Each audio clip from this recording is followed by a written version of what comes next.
Good morning. This is Good News Friday. First, I want to talk about this guy who slapped Macron, right? Remember?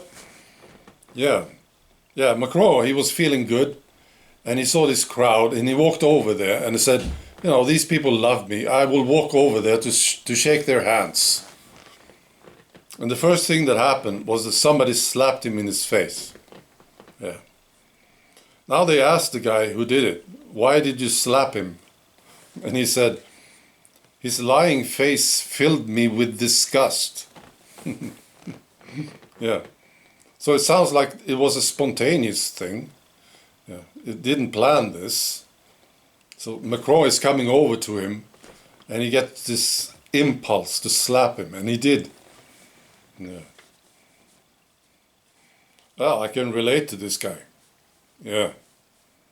Now, the European Football Championship is starting, and it's going to be entertaining for other reasons than just the games, you see, about this taking a knee issue. Some games, some teams will take the knee and some will not, right?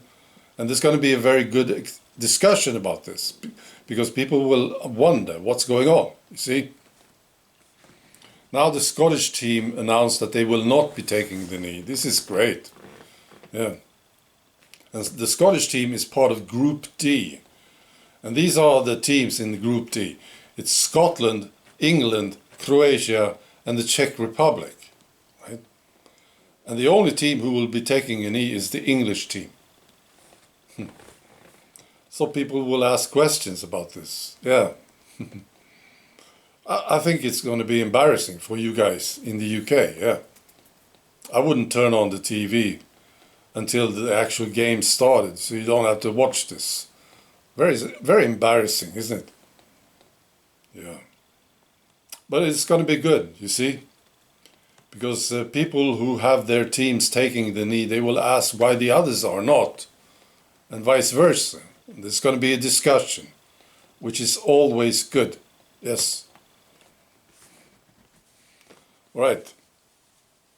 This story is from Sweden, actually, and it's about the Danish former Minister of Justice.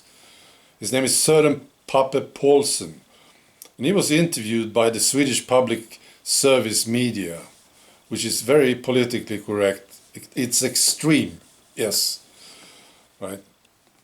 And he talked about Sweden, and he said, Sweden is the main example of horror when we are discussing immigrant-related development in Denmark. He said, when we debate immigration and criminal policy, we always say, we do not want it to be like Sweden.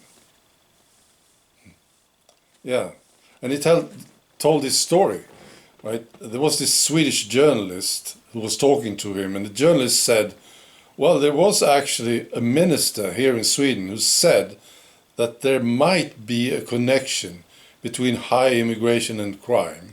Right? There might be. And he was rude. This guy from Denmark, he was rude, he says, because he started laughing. And he said, how can you even discuss this? Yeah. Wow. Oh, this is great, you see. Yeah, the Swedish people, they need to understand that what's going on in Sweden is crap. Yeah. What the Swedish politicians are doing is absolutely ridiculous. People need to understand this. Yes. And the Danish are the ones who are telling it to us. You see, these people, these Danish politicians, they are so much better than the Swedish ones. And I will repeat my wish to have the Danish government come here and rule Sweden for some time. You know, we will pay them. Yes. And it's going to be great. Finally, I want to tell you about Nigeria. This is just funny. Yeah. So Twitter, they censored the Nigerian president, right? And then Nigeria suspended Twitter in Nigeria. Yeah. Now there is a statement from the United States State Department urging Nigeria to reverse this suspension of Twitter. And you know the reason they gave? It's this one. Freedom of expression. And this is so vital to democracy. That's why they want them to reverse this decision to suspend Twitter. That's a big joke, isn't it? Twitter suspended Trump. Yeah. And they censored this African president. Wow. Freedom of expression is vital to democracy. All right. I wish you a great weekend. Bye.